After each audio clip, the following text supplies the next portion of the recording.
Olá, gente. Boa noite. Quer dizer, boa noite para vocês também. Espero que todo mundo esteja bem. Oi, Silvia. Gente, hoje é a última aula. Vocês têm que vir. Vocês têm que chamar todo mundo para chegar aqui. Eu vou procurando a Lili por enquanto. Imagine que a gente chegou na última aula desse curso. Eu acho que eu e a Lili hoje vamos ter um desafio particular de... Oi, Lili! Oiê, tudo bem? Boa noite, gente. Boa Última noite. aula, né? Eu vi você falando. E o desafio vai ser a gente se manter no foco da última aula e não só fazer uma retrospectiva, né? Não, É, tem muito tema hoje. tem. Eu acho que a gente podia até, combinando aqui na hora, ir falando das questões de hoje e voltando em coisas que a gente lembre desses 10 encontros, né? Uhum, podemos, para voltando, né? Passou voando esse semestre, né? O pessoal está comentando, mas foi muito rápido mesmo, né, Débora? Foi, Gente, foi que sim. loucura. Se Foi, voou, eu estou aqui derrubando aqui meu negócio para não ficar tão mal. a gente Pronto, já está agora em ficou melhor. junho. A gente já está em junho, Lili. Gente, quando a gente começou, eu achei que esse semestre ia passar tão devagar. Aí hoje estava fazendo, esses dias estava fazendo as leituras dessa aula, falei, não acredito. Muito ligeiro. E você está onde agora? Estou em Dublin, na Ai, Irlanda, meu perto de você, Deus. né? Você não está por aqui? Não, eu estou aqui em São Paulo. Estou em São Paulo essa vez. Acabando o semestre, limpando gaveta. Aí todo mundo manda tudo porque está terminando o semestre. É aquela neura, né? É verdade. Lili, a gente tem um monte de Aviso. recado. Podemos É, começar com os recados com você? vamos lá. Então, última aula, gente, avisos importantes. Para vocês receberem o certificado, vocês têm que ter respondido pelo menos 8 exercícios. Claro que isso vale para as pessoas inscritas. Então, prestem atenção. 8 exercícios. A frequência, gente, elas e eles dão um duro danado aqui, porque a frequência é feita manualmente. E estão dividindo, nós dividimos então em blocos, só para vocês entenderem. O primeiro bloco vai da aula 1 e da aula 5. Esse já foi lançado, certo? Esse já foi feito. O segundo bloco vai da aula 6 até essa aula, aula 10. E ele vai ser lançado a partir de agora. Isso é bem importante para vocês entenderem a questão da frequência. A gente vai reabrir os exercícios do segundo bloco e vamos deixar disponível até o dia 18, não, até às 18 horas do dia 5 de julho. Então, gente, vocês têm 15 dias para resolver essa pendência. O bloco 1 não vai ser alterado, mas o bloco 2, enfim, vocês podem fazer tudo, tá bom? Aí tem uma questão também que o certificado vai ser emitido pela própria UNB, né? O que é isso, Débora? CIGAA-UNB. Isso eu juro que eu não sei o que é. É o SIGA. O SIGA é onde as pessoas se inscreveram. Então, aqui Tá. é super importante. Não somos nós que emitimos o certificado de vocês. Quando todo mundo terminar, na data em que a Lili falou, nós, né? Aí é a Jéssica, a Yasmin, a Juliana, a Marta, o Rudá, a Duda, todas as pessoas que estão por trás, elas vão cuidar de toda a frequência. Então, é muita gente trabalhando por trás. Manda para a escola de extensão da UNB e é no SIGA, aonde, quando tudo isso estiver resolvido, então isso deve ser alguma coisa como em agosto, vocês vão receber o certificado. O certificado é dado pela Universidade de Brasília na escola de extensão, junto à Faculdade de Direito. Então, aqui é um bom momento para eu, particularmente, lembrar e agradecer. Essa é uma imensa confiança que a Universidade de Brasília tem em nós, tem todas essas pessoas que eu nomeei, tem vocês que estão fazendo esse curso, que é uma iniciativa de fazer um curso de extensão virtual nessa plataforma, com certificado pela Universidade de Brasília, e gratuito, né? Então, é o espírito da universidade pública aqui por trás. Então, é lembrar que esse curso é aprovado na Faculdade de Direito, ele passa da Faculdade de Direito para a Escola de Extensão, Todo o decanato de extensão acredita que isso aqui é uma iniciativa de extensão que chega no Brasil inteiro, é super importante. Então, é no SIGA, onde vocês se matricularam, onde vocês vão receber o certificado final. E o pessoal vai avisar também nas redes, quando esse certificado estiver pronto, e vão colocar também um tutorial no Drive ensinando como é que vocês vão baixar esse certificado. Isso que a Débora falou é maravilhoso, né? Eu não sou da UNB, eu sou da USP, da Antropologia, mas eu fiquei maravilhada com toda essa organização, como tudo deu certo. E é muito bonito, né? Que a universidade pública, uma universidade da qualidade da UNB, aposte nesse tipo de curso no Instagram, que também é uma novidade, né? É muito emocionante para a gente que tenha dado certo, que vocês tenham seguido até o final com esse carinho todo.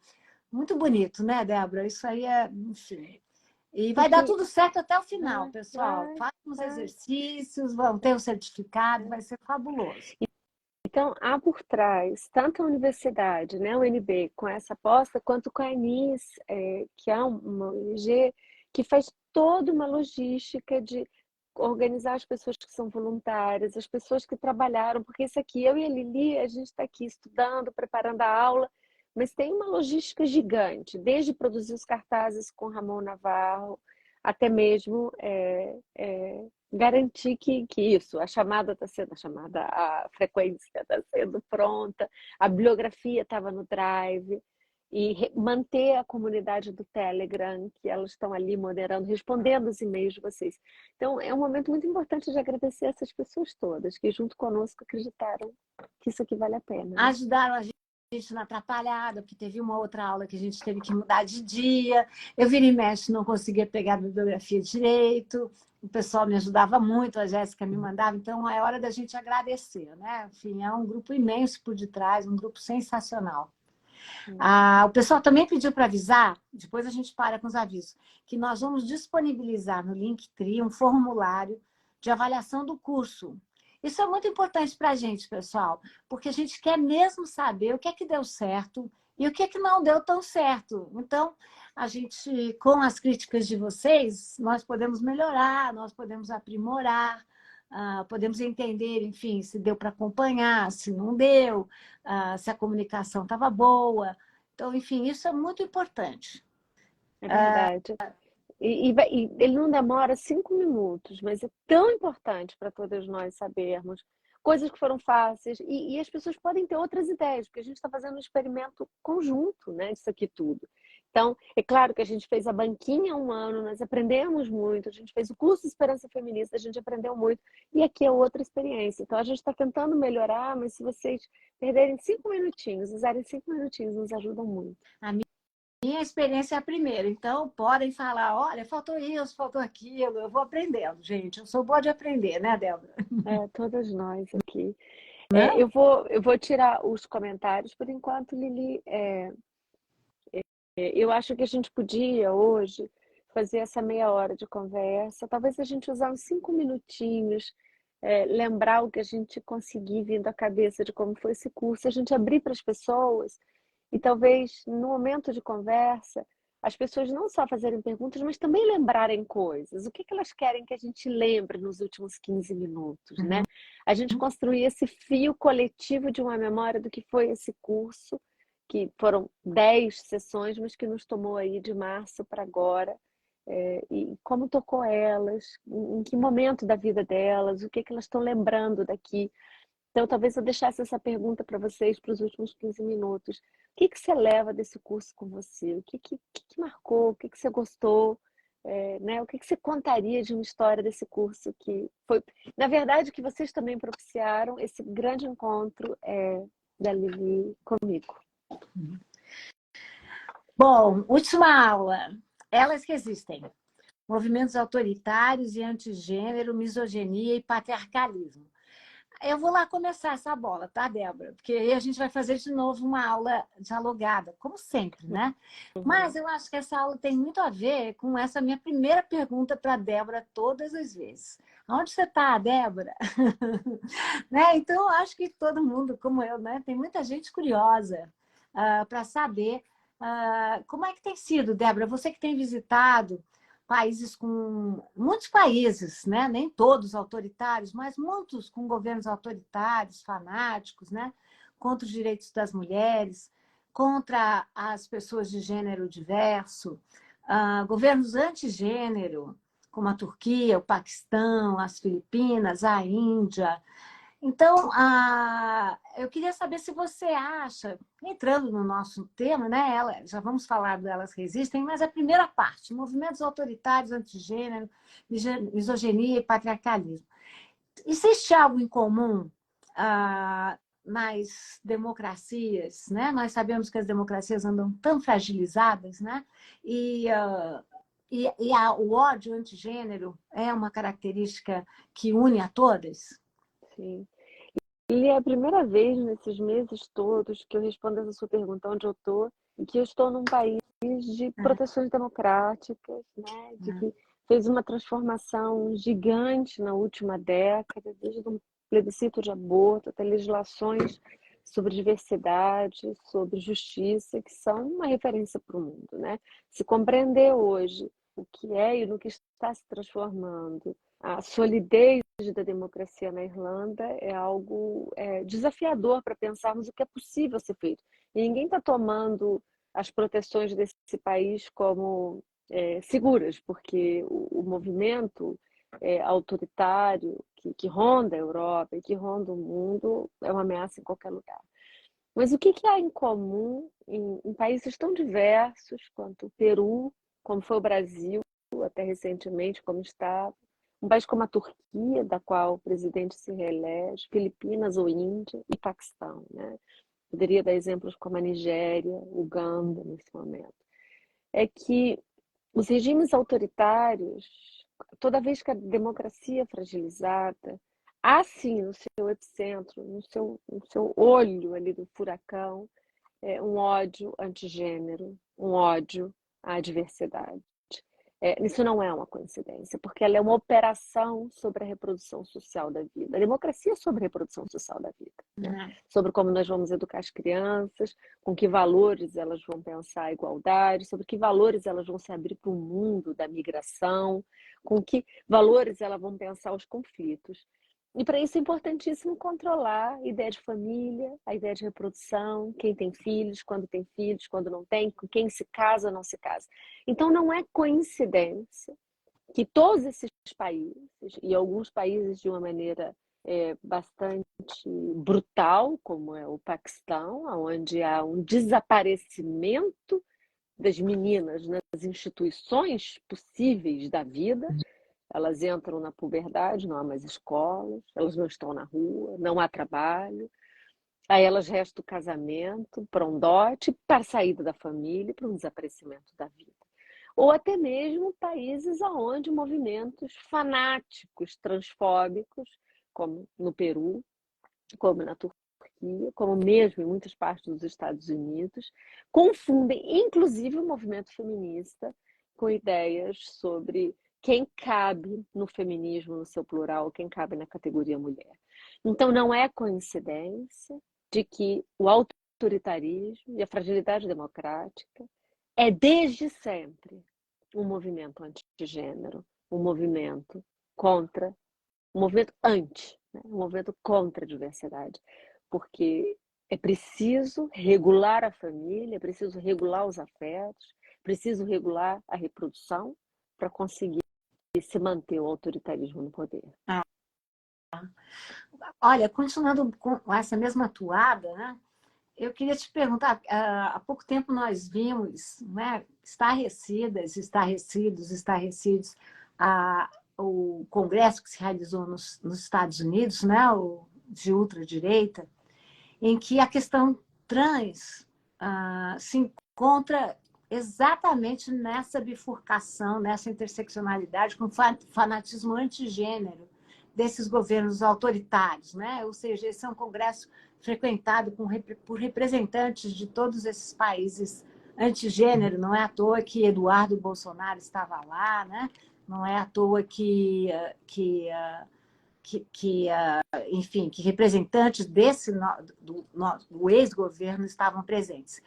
Conta pra gente o que você sabe, quem financia esses grupos. E mais ainda, vamos falar de uma questão tão central, né? Não é nós que ocupamos as redes, o Instagram de uma forma, imagino eu, produtiva, informativa, né? Formativa também. Qual é a responsabilidade das redes sociais nesse processo e de que maneira nós, pessoas, né, tão comuns aqui, acadêmicas ou não, podemos, que papel é o nosso, né? O que a gente pode fazer nesse sentido? Em eventos como esse, que são os grandes congressos, as grandes convenções, as convenções de família, como congressos como esse, há financiadores e há o dinheiro, especialmente nos Estados Unidos, das elites, especialmente das elites individuais financiando. Mas a massa dos movimentos autoritários, os movimentos autoritários transnacionais, a reprodução de modelos narrativos ou reprodução de uma transposição do ódio, ela se dá de uma maneira muito mais banal na vida cotidiana, que são por aquilo que nós falamos como abstração, que são os algoritmos das redes, que é simplesmente a circulação de conteúdos. Então, todas nós, Lili, como pessoas comuns, nós podemos fazer algo fundamental, que se chama a desmonetização do ódio. Como é feita a desmonetização do ódio? Quando há uma circulação de um vídeo do YouTube, por exemplo, o YouTube é uma ferramenta bastante problemática para a circulação do ódio, né? Hoje o Twitter também é assim, em que, seja por curiosidade de ver o absurdo que aquele sujeito está falando, nós estamos girando números de possibilidade que gera propagandas. Então, hoje, o financiamento do ódio é feito pelas propagandas que circulam nesses canais.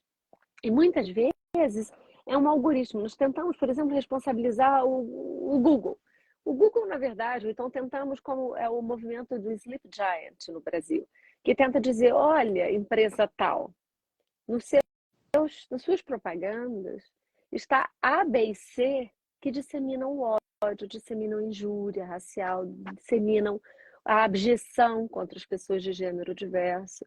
É isso mesmo que a sua empresa pactua? Aquela empresa, e eu não estou dizendo aqui nenhuma defesa de inocência do capitalismo, que o capitalismo não tem inocência, ela não sabe aonde ela está disseminando a propaganda dela, porque ela é feita por uma distribuição dos algoritmos de quem assiste. Então, quando você assiste um vídeo, você tem entre 18 e 30 anos, você é mulher de tal região, é um determinado tipo de propaganda que chega a você. E se você vai nessas comunidades que disseminam ódio, você está monetizando esses canais. Então, o que nós temos que fazer? É um ato deliberado, Lili, de não ir a essas comunidades, não circular essa informação. É não circular, nem como objeto de curiosidade. E cada vez que nós fazemos isso, e há uma curiosidade que é quase que mórbida, de ver o horror do que eles estão falando, do horror do que eles estão fazendo, nós acabamos por monetizar. Então, aqui não há uma demonização dessas ferramentas. Você é um exemplo muito claro de que usa o Instagram de uma maneira educativa, de uma maneira de construção de vínculo e de comunidade. Então, não é demonização das ferramentas, é sobre uma conscientização cívica do nosso poder individual de não sermos agentes de monetização dessas plataformas. E aqui eu termino, quando o Supremo começa a analisar e julgar casos relacionados ao ódio e derruba alguma dessas plataformas, esses sujeitos tiveram que se silenciar, porque eles não têm um financiador externo. Eles eram financiados pela própria produção de conteúdo e pelos cliques de visualização que geravam propagandas e que geram recursos. Por outro lado, essa é uma questão, eu sempre chamo a atenção para a ideia de que a cidadania, cada uma de nós é que faz. E há limites, né? Ou seja, onde nós devemos silenciar ou nos pronunciar, não é? Durante o governo Bolsonaro, muitos desses limites foram rompidos, não é? Ou seja, com afirmações totalmente equivocadas, falsas, né? Eu sempre digo que fake news não é liberdade de informação. Então, também é preciso usar as redes de forma inteligente, né? Ou seja, é preciso também desmontar essas realidades e não naturalizar o horror. Então, eu concordo com você que é preciso tomar cuidado, mas também, por vezes, é preciso se manifestar, né? Ou seja, Não, produzir o contra-algoritmo também, sim, né? sim, É uma mas eu acho que atitude você está importante. dizendo, eu acho que você está dizendo outra coisa diferente. Veja bem, imagine você, primeiro, vamos lá, eu acho que essa sua pergunta ela é fundamental, que algumas vezes, quando alguma senadora ex-bolsonarista faz uma afirmação mentirosa e equivocada, e eu me pronuncio. As pessoas dizem, você não deve nem citá-la, porque você está dando espaço para ela. Não, isso está equivocado. Não é disso É, que a gente está conversando aqui. É nosso dever confrontar e fazer circular a palavra verdadeira. Então, acho que nós duas estamos de acordo. E especialmente quando você está falando de um ex-presidente da República. é, Não há como não dialogar com o que ele disse, né? Aqui o que eu estou dizendo às pessoas é não ir assistir é. o que essas pessoas falam, é circular o vídeo, pegar o vídeo, descer do YouTube e circular no WhatsApp, para dizer, olha que absurdo o fulano está falando. Não, não faça isso. Você pode fazer uma postagem comentando, fulano de tal disse uma mentira, mas você não circula aquela imagem. Não, isso não. Vamos falar, eu queria falar com você agora uma coisa importante, que é que tem a ver com o nosso título, né? A gente, você presenciou, vivenciou, a gente conhece muitas situações de fragilidade política mesmo, estrutural, né? Vamos falar aí da Venezuela, do Haiti, casos bastante difíceis, e mesmo na nossa região, né? Em muitas partes do Brasil. Mesmo nesses locais, a sociedade civil, que talvez era disso que a gente estava falando, sobre o que nós podemos fazer com a nossa cidadania, né? A sociedade civil sempre atuou muito no sentido da proteção dos direitos das mulheres, né? Da população de gêneros diversos. Não é o suficiente, porque o Brasil ainda é campeão de feminicídio, de transfeminicídio, ainda não temos instituições que protejam as populações trans, né? Mas, enfim, o que a gente pode falar nessa que é a nossa última aula, né?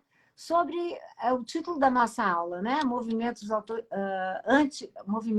que resistem, né? Não ficar só com né? O que nos faz mal, mas também como é que a gente se inspira, não é? Eu, por exemplo, estou montando agora uma exposição sobre tecelagem e bordados e não quero transformar isso ontologicamente, essencialmente, no lugar da mulher. Mas é bonito pensar, não é, nesse uso da tecelagem, né? Ou seja, por conta do fato da tecelagem ser muito moldada, você pode dobrar, você pode botar na vertical, pode pôr na horizontal. Uma série de movimentos de mulheres têm usado o bordado e a tecelagem como uma linguagem insurgente, não é? E a gente pode, me lembrei disso por causa do lugar das mulheres, das mães de maio, né? Que andam pelas ruas com os tecidos brancos, tecidos que podem parecer passividade, a paz, mas da maneira como eles são utilizados, eles pedem pela justiça, pelo direito à memória, pelo direito à falta dos seus filhos, não é? Então, acho que a gente podia falar um pouquinho sobre como a sociedade civil atua na proteção, né, dos direitos de pessoas mais vulneráveis, mais fragilizadas, e de nós mesmas, né, das mulheres de uma maneira geral e dos feminismos plurais, como a gente tem defendido nesse curso todo, né? Eu acho que eu já contei aqui, mas eu vou contar de novo porque essa história é tão maravilhosa com a sua pergunta, né? A história das mães, depois das avós da Praça de Maio, com o lenço branco, era isso, era o sinal era das fraldas dos seus filhos desaparecidos. Então elas eram senhoras que estavam na praça, na frente de onde estava o poder militar, e eles não tiveram coragem de tirá-las dali, né? Até mesmo porque o autoritarismo tem essa falsa deferência às mulheres, às mães, então elas ocupavam esse lugar e eles não tiraram lá dali.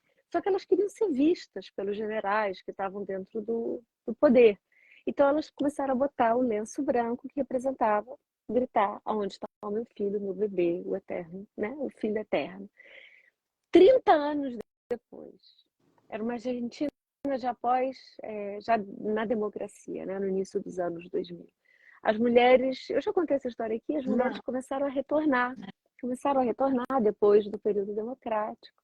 essas mulheres que lutaram, ou algumas que tiveram que sair do país, e começa-se há 20 anos atrás o debate sobre a legalização do aborto na Argentina. A Argentina é um dos últimos países que se pensaria que poderia se legalizar o aborto nessa região do mundo.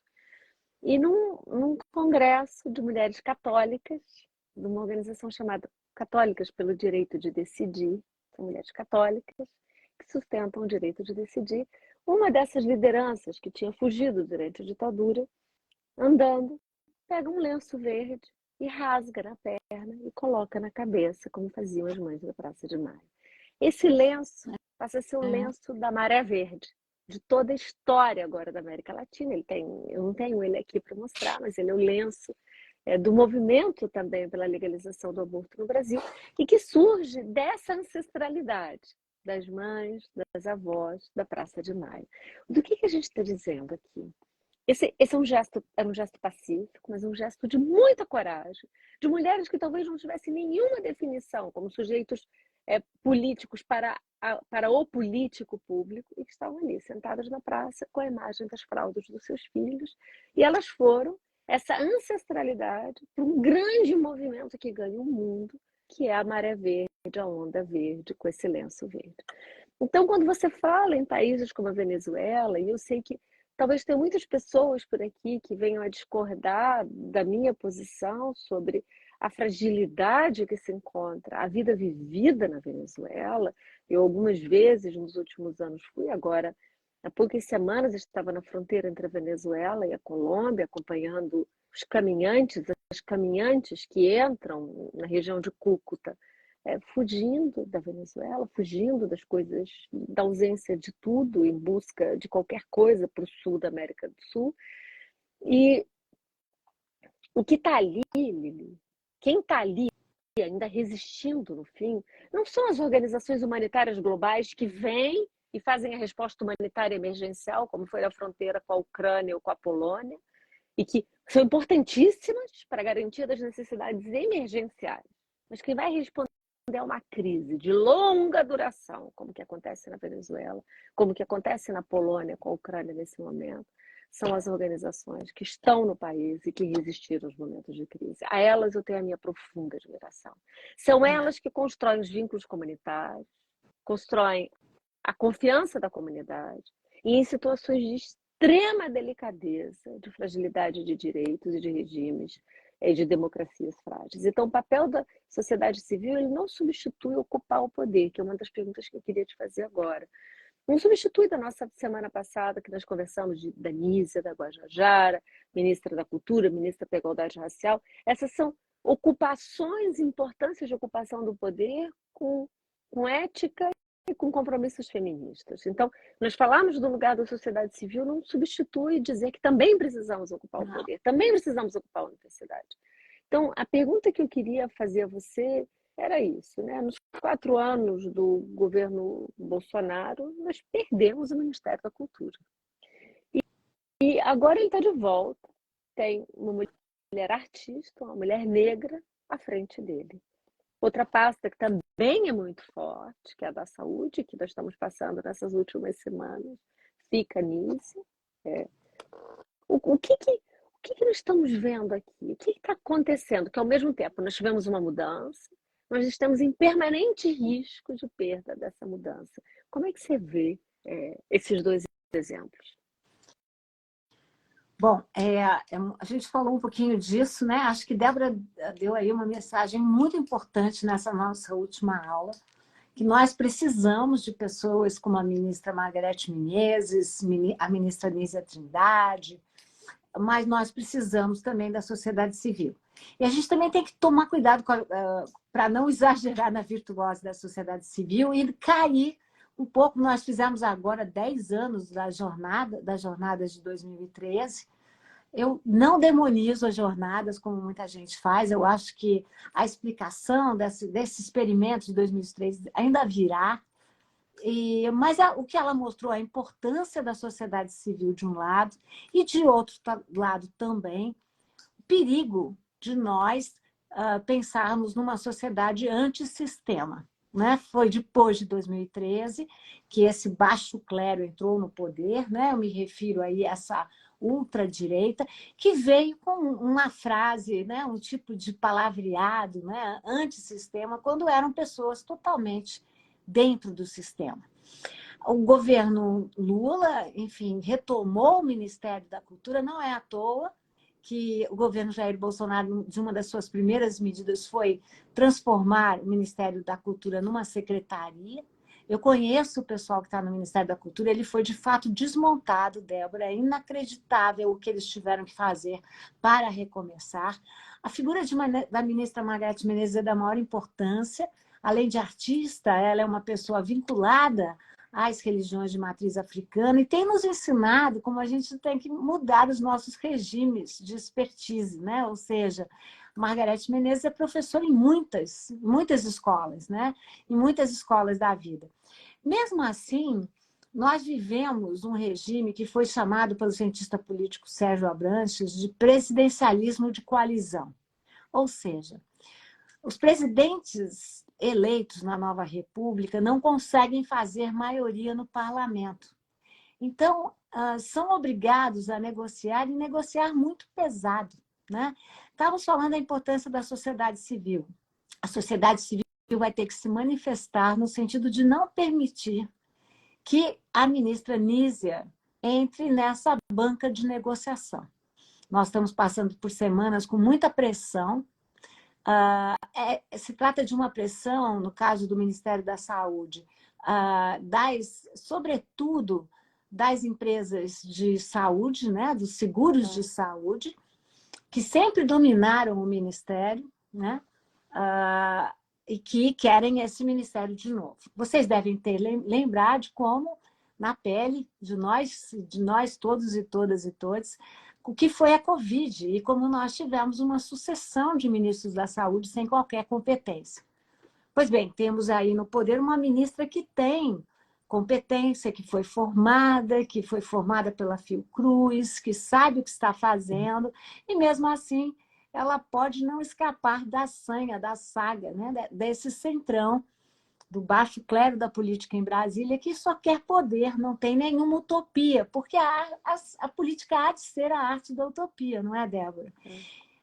A gente falou isso na nossa aula passada, mas não me parece estranho que os ministérios são todos de mulheres.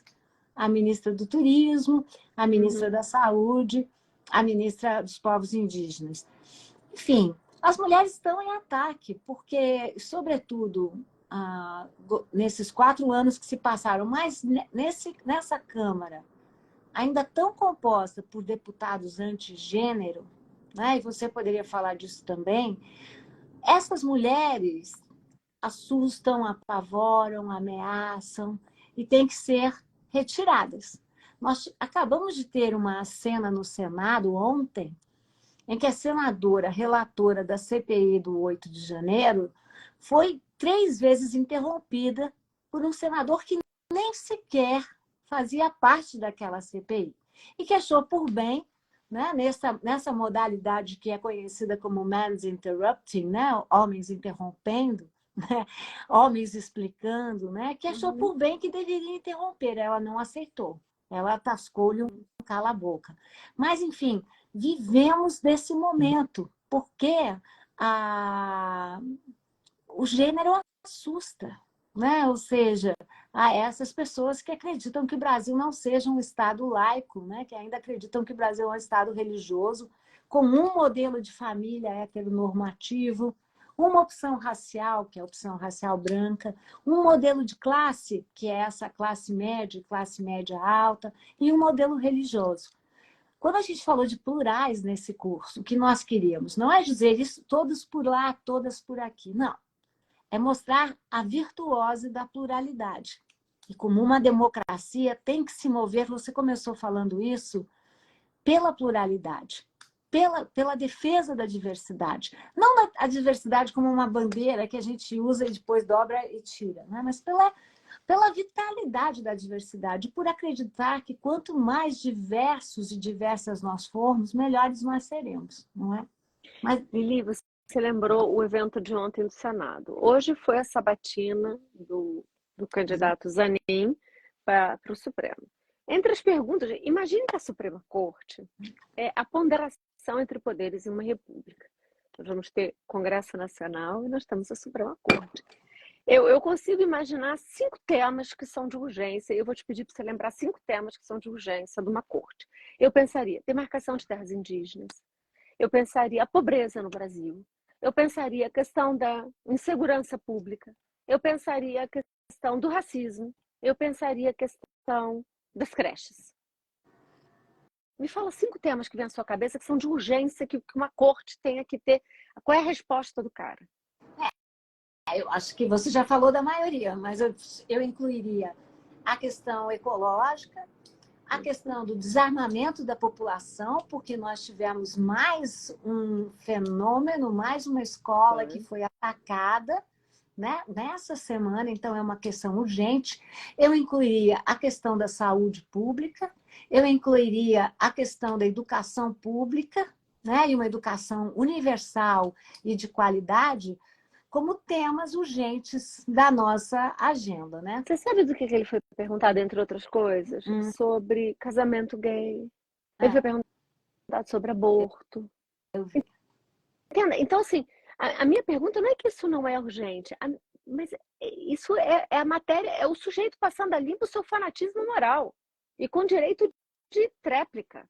É para dizer, nós vamos pegar você aqui na armadilha do patriarcado, no fanatismo dessas questões, porque uma república laica, essas questões não deveriam estar numa sabatina, porque elas são o princípio do bem viver, de uma democracia que é possível a diversidade.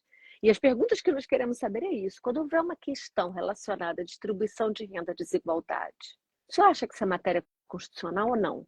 Não, essa pergunta não chega. Não. E é disso que nós estamos falando. Por que incomoda tanto o gênero? Por que incomoda tanto a sexualidade? Né? Porque essa é uma questão que move o centro do patriarcado. O patriarcado tem um fascínio pelo sexo. Ele se move por uma misoginia, se move pela transfobia. E aí nós chegamos de novo na sua pergunta. A questão trans, vira e mexe, ela se torna uma obsessão da direita, mas ela também se torna uma questão de uma suposta fragmentação do feminismo. E eu queria arriscar em dizer suposta, porque o feminismo ele tem que caber no plural. Então, ontem eu fiz uma publicação sobre os absorventes, que é uma questão que nós podemos falar aqui, e eu disse os corpos que menstruam, falei das meninas com os absorventes para as escolas, e algumas pessoas, educadamente, mas algumas com sarcasmo, dizendo você está desaparecendo com as mulheres, essa política de desaparecimento, por que não nos nomear? A minha pergunta é por que usar o tempo da vida para tirar alguém da possibilidade de inclusão? Por que usar o seu tempo do político para restringir a participação? A imaginação do político, ela pode caber mais gente. Nós podemos falar as mulheres, as meninas, todas as pessoas. Nós podemos falar as mulheres, as meninas, os corpos que menstruam. Isso não tem problema. Nós estamos falando de absorvente sendo distribuído pelo Estado. Nós nomearmos outras pessoas que menstruam não vai tirar as mulheres do protagonismo da proteção. Não. E vamos dizer que temos aí, se nós tivermos aí, temos aqui muitas questões a discutir da política, foi muito interessante comparar, né? Muita gente fez isso, você também, o governo Jair Bolsonaro que suspendeu, né, a distribuição de absorventes e o governo agora que novamente faz o que deve fazer, né? Ou seja, voltar a distribuir absorventes, né? Essa é uma importância, é uma questão fundamental para as mulheres, não é uma questão mimimi, como disse Jair Bolsonaro, né? Então, a gente pode terminar, pode abrir um pouco com esse bom exemplo, né? Esse bom exemplo da pressão da sociedade civil e das mulheres, não é, Débora? Porque eu acho que esse é um excelente exemplo para a nossa aula, para a ideia de elas resistem, né? E como essas são agendas, né? virtuosas, né? E que a sociedade civil e as organizações não governamentais cumprem um papel da maior relevância no sentido de assinalar, né, como são fundamentais para a cidadania das mulheres, né, e da cidadania de boa parte da população brasileira. E até para nos criar vocabulário. Uhum. Eu arriscaria dizer, nós duas, da mesma geração, nós não tínhamos o vocabulário de falar dignidade menstrual, pobreza menstrual, justiça menstrual, que é colocar uma centralidade de 30 anos da vida de uma menina, de uma pessoa que menstrua, em uma necessidade de vida, ela precisa ser protegida. Eu não sei para você, Lili, mas para mim hoje me transforma numa questão tão óbvia e central para manter uma menina na escola, uma criança na escola, que seja protegida, e ainda mais no custo que é um absorvente, né, para a higiene menstrual. Como que isso não veio para a agenda antes? É porque era segredo, né? É. O que nós estamos vendo são políticas de segredo transformadas em políticas de Estado, né? E isso não vem de graça. Não. É isso que acho que talvez essa é a grande mensagem da nossa aula. Essas são conquistas, não é? Nada foi sorte nesse sentido. Né? Não foi um belo dia que o governo resolveu, sim, vamos lá, distribuir gratuitamente absorventes. Não, isso foi uma conquista, né? Inclusive com parlamentares mulheres, com a sociedade civil, inclusive possibilitando, eu repito, vocabulário, novas tecnologias, como é o copinho menstrual, o coletor menstrual, são tentativas de criar novas formas de conseguir circular e falar sobre o tema. A gente vai abrir para as perguntas, mas eu gostaria muito, com a Lili, de ouvir de vocês, se vocês puderem começar a escrever e a gente lê alto. O que marcou você nesse curso? O que você vai levar desse curso? Que momento para você foi mágico? A Lili não vai falar, quem só pode falar sou eu. Eu já disse, todo mundo já votou junto comigo, Lili, assim, foi votação unânime, que a gente fez uma votação no Telegram, você não tá, então você não sabe, mas eu conduzi uma votação e todas as pessoas elegeram aquele final da sua aula sobre arte, quando você não só conta as histórias sobre o seu trabalho como curadora, como está ao lado da arte, como a arte pode trazer um alento, né? Um alento para a existência, um alento democrático, e quando você passa a fazer esse bordado de pessoas do Brasil que fazem arte, as diferentes artes. Só não adianta você contestar, porque isso já foi decidido, já foi votado. Você vai ganhar uma medalha e um diploma do momento mais memorável do curso. A Jéssica já está preparando a medalha, que está lá escrito qual foi aquele momento. Está aí as pessoas dizendo, a Lili foi espetacular. Eu vou começar a abrir aqui algumas perguntas.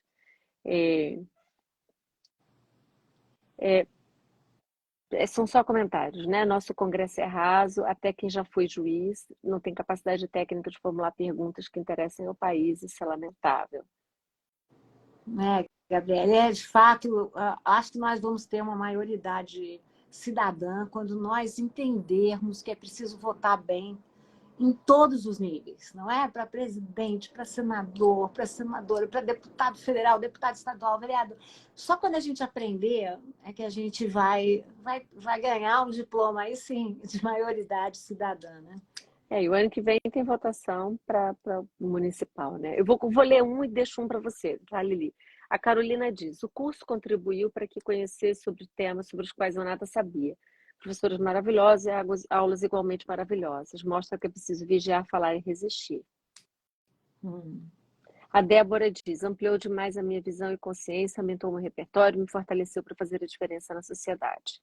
Que lindo. Acho que eu não tenho todos. O que me marca nesse curso é a capacidade de vocês duas falarem com tanta fluência de temas tão difíceis. É a Maria que falou isso. Eu vou ler Seguindo em Marcha. Sobre as mulheres que resistem, gostaria de citar a Marcha das Margaridas como uma grande mobilização de mulheres do campo, nas águas e na floresta. Será 150 mil mulheres em Brasília em agosto. Obrigada, porque é verdade. É impressionante esse movimento. Inacreditável, né? Bom, tem gente dizendo que vai rever 1000 vezes, né? O que marca foi a questão trans, pessoas falando da questão trans, foi me descobrir feminista e encontrar outras mulheres que sentimos, muito bonito. Outro da fabulação crítica que você mencionou, a aula quando discutimos as mulheres grávidas que não receberam assistência em Covid. Vai, Lili. Vamos ver, estão perguntando se foi gravado. Está gravado nos nossos Instagrams, né? Débora tem todos, no meu falham alguns, mas foi gravado. Então, falando esse exercício de olhar o mundo com um olhar feminista, né? Os olhares feministas. Muito obrigada, acho que a gente queria mesmo, não é? A curadoria de temas e de materiais de leitura, vocês transformam minha visão e enriqueceram a lista de referências. Lili, suas contribuições foram gigantescas, o curso me fortaleceu e deu coragem de continuar na luta feminista. O momento mais marcante para mim foi a discussão sobre mulheres trabalhadoras e como para uma mulher conseguir se destacar, ela muitas vezes ia depender de outras mulheres. A, a questão do empoderamento, acho muito bonita essa ideia, né? Empoderamento feminino, que é tema de todas as aulas e dessa última aula também. O Rudá diz que senti meu corpo trans incluído e acolhido no curso. E obrigada por trabalhar também no curso, Rudá. Incrível o seu trabalho, incrível. Muito obrigada. O Fran diz que privilégio ver a internet servir de instrumento para conversa sobre diversidade, feminismos plurais. Que conversa boa entre pessoas em lugares tão distantes. Muitos lugares, né? Todos nós e todos nós. Bom, tem gente na expectativa do próximo curso, eu também. Vai ter que ser sobre a Lili, sobre a obra da Lili, gente. É isso que a gente tem que fazer. Claro que sim. A forma sensível e respeitosa com que o grupo todo tratou as questões. Lili é um refrigério do mundo. É um furacão de bons ensinamentos em minha vida. Gratidão. Esperando encontrar com ela no dia 2 de julho, na Bahia. Vamos, com encontro marcado. É a nova exposição. A questão do voto é algo que me chama atenção, pois o eleitorado brasileiro é composto, na sua maioria, por mulheres. Porém, entre os nossos representantes políticos, sobrepõe o público masculino. É super importante pensar isso que está dizendo a Laia. Nós temos a possibilidade, no ano que vem, nas eleições municipais, de fazer essa votação com isso aqui, tudo que nós discutimos. Votar em candidatas feministas, votar em candidatos feministas, né? Tem gente falando da importância da democratização do acesso à universidade. Essa é uma questão fundamental. A universidade pública tem que se abrir para esses outros instrumentos. A Débora falava da questão da importância dessa voz, da importância da gente invadir, né, com boa informação esses espaços. Né? Aí dizem que gostaram do debate sobre as mulheres presas, sobre as mulheres loucas. Olha, a Ana faz uma pergunta. A Lili, para a exposição têxtil, você conhece a história das mulheres arpicheiras aqui do Chile? Adoro, adoro. A gente já usou essas expressões na exposição do MASP, no Histórias das Mulheres. É um trabalho maravilhoso, é um trabalho muito especial e me impressiona muito essa questão da linguagem, da potência da linguagem do bordado, né? E que bordado é borda, né, também. Essa ideia da borda, da fronteira. O bordado não é frágil, o bordado faz uniformes, o bordado faz tendas. As artilheiras do Chile ensinam muito nesse sentido. Né? Às vezes uma pequena bandana, às vezes uma coisa na cabeça, nossa, fala tanto, né? Olha, aqui a Cíntia disse que maratonou todos os podcasts com a Lili, é aula atrás de informação cheia de conhecimento. A aula do aborto, para mim, foi a mais impactante. Eu também, eu vou dizer que a aula do aborto foi... Aprendi muito com a Débora e as leituras para essa aula foram muito emocionantes, né, Débora? Foi uma coisa assim, difícil de falar. Muito difícil. E esse é um tema, Lili, que aí eu diria muitas pessoas que essa é uma aula que está gravada. Essa questão provavelmente vai entrar em discussão no Supremo em breve e que nós precisamos qualificar o debate público. Qualificar sobre como falar, sobre como enfrentar, sobre o que é a magnitude do aborto no Brasil, a quem toca, porque ele é muito fácil de nos levarmos, primeiro, para perguntas equivocadas, você é contra ou a favor do aborto, ou trabalhar com dados errados, ou se confundir para uma discussão religiosa, em religião todos podemos ter as nossas. Então, eu recomendaria muito que talvez essas aulas fiquem aqui com uma biblioteca a ser consultada, depender de quando os temas circulem na cena nacional. Mas a questão do aborto vai entrar em breve na Suprema Corte, né, no STF. E de novo é um tema que durante muito tempo ficou, né, como um segredo. Né? Essa ideia do segredo é muito ruim, porque o que não é falado não é transmitido, não é trabalhado, né? E vira trauma e impedimento. Né? A Adriana disse que leu o seu livro, A Biografia do Brasil, no curso de Serviço Social. Ah, isso aqui era legal fazer como a Kate está fazendo, se as pessoas pudessem usar os últimos 10 minutos. Como é que você assistiu às aulas? A Kate diz, eu gostei da Lili bebendo uma coquinha de vez em quando, as aulas sobre mulheres na política, e elas fazem arte foram demais. Então vocês viram como é que a gente estava no momento da aula, como é que vocês estavam quando a aula estava acontecendo? A gente viu, né, a Lili bebendo a coquinha. E olha que eu comi a anhabenta antes, hein? Para não fazer, não passar vexame. Louca por inhabenta, louca por um É, chocolate. é. O inhabenta é o que Balinha, tem o recheio branco, né? marshmallow. Eu sei que não é muito, assim, para a saúde não é muito bom, mas assim, uma vez por mês, quando a gente está com a energia baixa, eu recomendo. Olha, a Lili cantando! A gente tem que Yeah! terminar hoje com a Lili cantando. Lili, você tem qual é a música que você vai cantar para terminar o curso? Vai ser os últimos 2 minutos, já pensa. Vou pensar, vou pensar. O acervo maravilhoso, super lindo livro, adorei as aulas e os materiais compartilhados.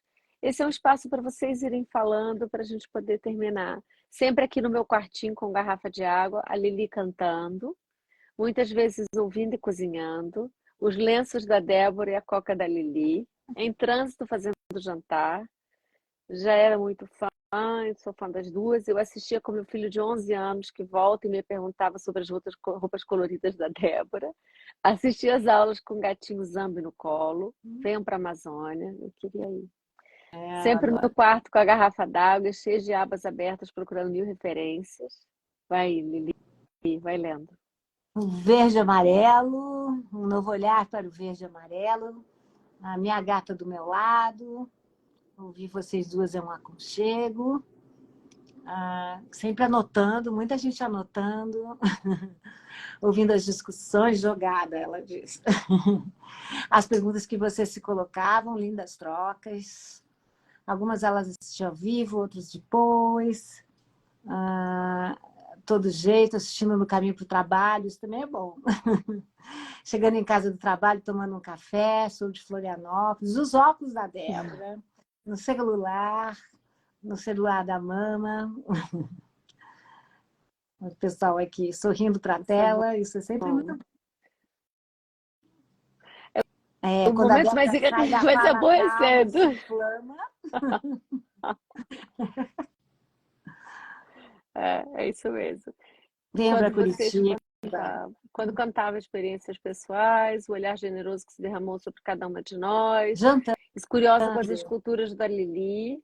É, tem muitas aqui, né? É, Vai fazer falta também. vai fazer, vai fazer um exercício legal para fixar, sempre com curiosidade para saber em que lugar do mundo a Débora estava. É, realmente, eu rodei o mundo nesse curso. A Lili, é incrível Ela que a gente rodou conseguiu. totalmente. Impressionante. É. Eu acho que eu só fui para Salvador, voltei uma vez para Princeton, mas a Débora estava em todos os lugares, nossa. Eu vou voltar para casa um dia, a chave da De casa vai estar mudada. pijama, É. né? Organizando a casa, os lenços charmosos da Débora. São ótimos, né? Amanhã Esse é vejo do vídeo Paquistão. todos, que bom, né? Débora, quando você volta ao Brasil, eu perguntei também, viu? Eu quero saber. Eu tenho que esperar esse julgamento do Supremo, né? Esse julgamento do Supremo vai ser muito importante. Acho que as coisas vão se acalmar depois daí, mas não antes disso, infelizmente. É, né? Tem que É. esperar esse julgamento. Né? Foi por tudo isso que eu saí. E nisso a gente vai fazer esses encontros por aqui, a vida vai se Vai indo, ajeitando. né? É. É, é. Gente, a gente vai começar a. Eu vou tirar os comentários. Não, ou a gente deixa os comentários enquanto você Deixa os canta, Lili. comentários, gente. Deixa. Então vai lá, Lili, a gente vai aqui se preparar. Qual é a música que você vai cantar? Eu vou cantar uma música de despedida, né? Vamos Então lá. vai lá, Vocês têm que adivinhar de quem é. vai, Vai, vou cantar. pode ir. Tô cansada e você também. Vou sair sem abrir a porta e não voltar. Nunca mais é demais. Desculpe a paz que eu lhe roubei e o futuro esperado que eu não dei. É impossível levar um barco sem temporais e suportar a vida como um momento além do cais. que passa ao largo do nosso corpo. Não vou ficar dando adeus. As coisas passando eu quero. É ficar com elas eu quero. Eu não deixar nunca mais que as brisas de um cigarro e as marcas de um abraço no meu corpo nu. Não sou eu quem vai ficar aqui no cais chorando, não. Lamentando o eterno movimento, movimento dos barcos, movimento. De quem é? Eu não sei de quem é. Quem me ajuda? Quem é que me ajuda? Quem sabe? Vamos Não é ver uma quem diz. despedida. Não, É o espera, não movimento dos fala. barcos. Não fala. Vamos ver se alguém sabe. Eu não sei. Não, espera, vamos ver quem é que vai dizer. Gente, Tô alguém me quieta. salva. Alguém me salva. Alguém me salva. Jades Macalé! É, Movimento dos é, barcos, movimento. é, é. Mas eu gosto muito da voz feminina cantando essa música, então é muito bonita. Isso Lili, mesmo. foi Jades muito Macalé. bom, muito bom. Muito obrigada por a sua Eu que ideia, agradeço. muito obrigada pelo seu convite, obrigada a todas as pessoas que vieram. Obrigada, gente. Foi uma beleza, uma maravilha. Obrigada pelo carinho. Obrigada, Débora, por essa conversa. E obrigada, Débora, que atendeu a um convite meu, não é? Eu queria muito ouvir a Débora falando desses temas todos, queria muito aprender, né, sobre esses feminismos plurais. E acho que esse curso fez um passeio muito lindo, né? Foi o movimento dos barcos. Né? Um beijo grande em você, Lili, em todo mundo, Beijo, viu? Débora. Obrigada. Até Beijo, breve. pessoal. Tchau. Tchau.